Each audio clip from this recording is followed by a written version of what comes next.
Hello friends, hopefully आप सभी लोग अच्छे होंगे। तो क्वेश्चन नंबर 8 मैंने आपको होमवर्क दिया था।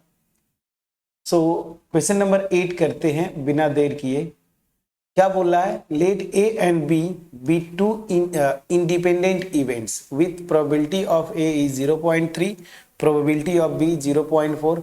फाइंड। अब आपको probability of A intersection b, a union b, conditional probabilities पूछ रहा है यहाँ पे। ठीक है ना? सो वन बाय वन करते हैं। पहले फर्स्ट पार्ट स्टार्ट करें, या पहले तो मैं यही से स्टार्ट करता हूं। सिंस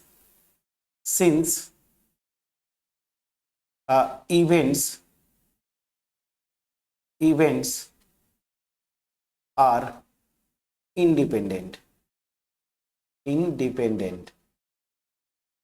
अगर इवेंट्स इंडिपेंडेंट है, so this will imply probability of A intersection b, this is equal to probability of a into probability of b ना। इंडिपेंडेंट है तो ये होगा। अब एक एक पार्ट को आप करते जाइए। So probability of A intersection b क्या होगा? अभी जस्ट इंडिपेंडेंट इवेंट का कंडीशन आपने लिखा P of a into P of b, तो क्या हो जाएगा? P ऑफ ए कितना होगा? 0.3 और P ऑफ बी कितना होगा? 0.4। मल्टीप्लाई करेंगे, ठीक है ना, 0.12, या ऐसे बोलिए 0.12। तो ये प्रोबेबिलिटी आपकी आ गई। ठीक है, ठीक। 8 का फर्स्ट पार्ट 0.12। ठीक, चलिए फटाफट अब करते जाएंगे। अब सेकेंड आता हूं। ए यूनियन बी की प्रोबेबिलिटी पूछता है। So we have addition theorem of probability, P of a union b, this is equal to P of a plus P of b minus probability of A intersection B.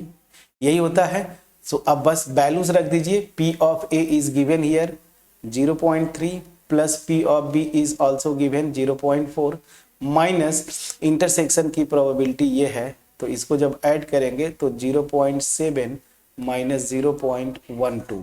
तो यहाँ पे जब subtract करेंगे तो देखिए क्या आ जाएगा,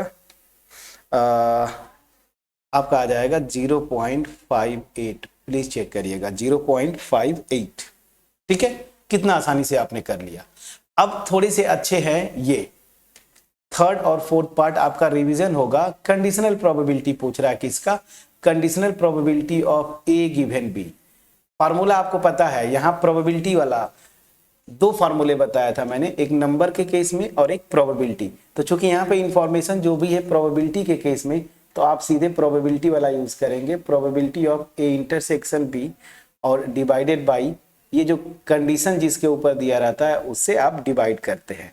ए इंटरसेक्शन बी की प्रोबेबिलिटी आपने निकाला है 0.12, और यहाँ पे देखिए ये, और प्रोबेबिलिटी ऑफ बी क्वेश्चन में दिया होगा। कितना दिया है प्रोबेबिलिटी ऑफ बी? 0.4। तो 0.4 लिख दीजिए, 0.4। प्लीज चेक करिएगा। तो यहां से 1.2 डिवाइडेड बाई 4, मैंने क्या किया? 10 से मल्टीप्लाई किया, तो अल्टीमेट 0.3 आ जाएगा। इसकी प्रोबेबिलिटी, मत किसका? Conditional probability of a given b. अब चलिए फोर्थ पार्ट पूछ रहा है। फोर्थ पार्ट में क्या पूछ रहा है? Conditional probability of B given A. इसका भी फार्मूला आपके पास है, probability of A intersection B divided by probability of A. A intersection B की प्रोबेबिलिटी वही है 0.12, और ए की प्रोबेबिलिटी आपको क्वेश्चन में दिया है, यहाँ पे देखिए 0.3। तो ये अल्टीमेट 1.2 डिवाइडेड बाई 3, तो क्या हो जाएगा? 0.4। तो यहाँ पे सारे आंसर्स आपने निकाला क्वेश्चन 8 का, जो 4 पार्ट्स थे। फर्स्ट पार्ट का आंसर 0.12, दूसरे का 0.58, थर्ड का 0.3 और फोर्थ का 0.4। So easy question. एक क्वेश्चन नंबर 8 आपको सिंपल सा, ये इंपॉर्टेंट था जो ग्रीन पोर्शन में मैंने लिखा हुआ है।